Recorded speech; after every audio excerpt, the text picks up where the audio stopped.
Good evening and welcome to the Nightly News, brought to you by St. Rose Television at the College of St. Rose. Today is March 9th, 2020. I'm David Meister. And I'm Leanne Demartino. Let's get into this week's news. This week we'll be talking about President Stefanko stepping down, Need a Week, Dodgeball Madness, Dave & Buster's, and Pajama Party and Karaoke Fundraiser.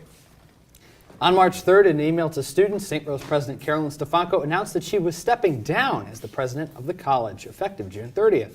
Stefanko joined St. Rose in 2014, becoming the college's 11th president. Under her leadership, she created 20 new undergraduate, graduate, and certificate programs. However, this was not met without backlash, as in December 2015, it was announced that 23 faculty members and a dozen programs would be cut. According to Jeffrey Stone, who is the chair of the St. Rose Board of Trustees, the board will now choose an interim president and then conduct a nationwide search for her replacement.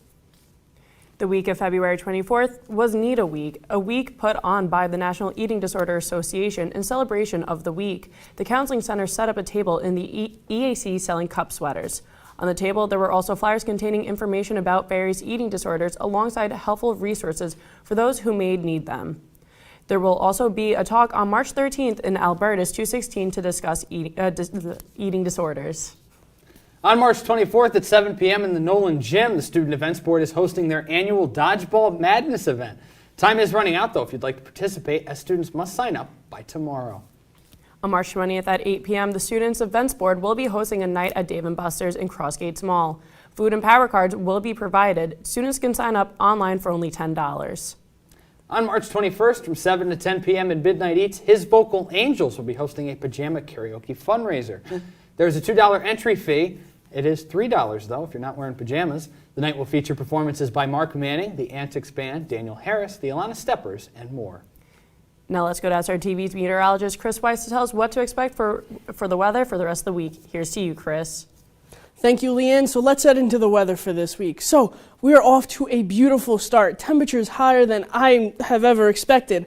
But unfortunately, we are going to have to get hit with a little bit of winter for the taste of the week, as tomorrow we are expecting showers to step in. Temperatures will be dropping, and they will be staying a bit lower around the 50s, going only under 40s for the night.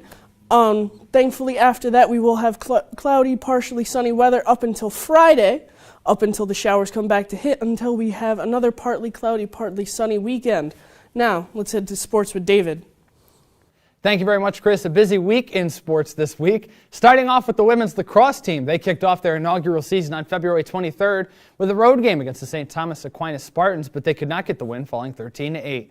St. Rose went into the half trailing by only one goal, but the Spartans came out of the locker room on a roll with a 4-1 run to pull away from St. Rose.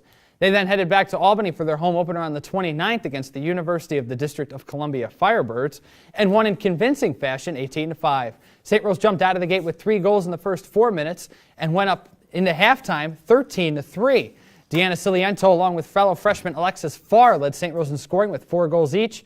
They look to string together wins on March 4th in their first NE10 conference game, squaring off the American International Yellow Jackets, but they lost 18-6. Farr led the Golden Knights offense with 3 goals. Conference action continued for the team last Saturday as they traveled to take on the Pace Setters, but they were defeated 25-3.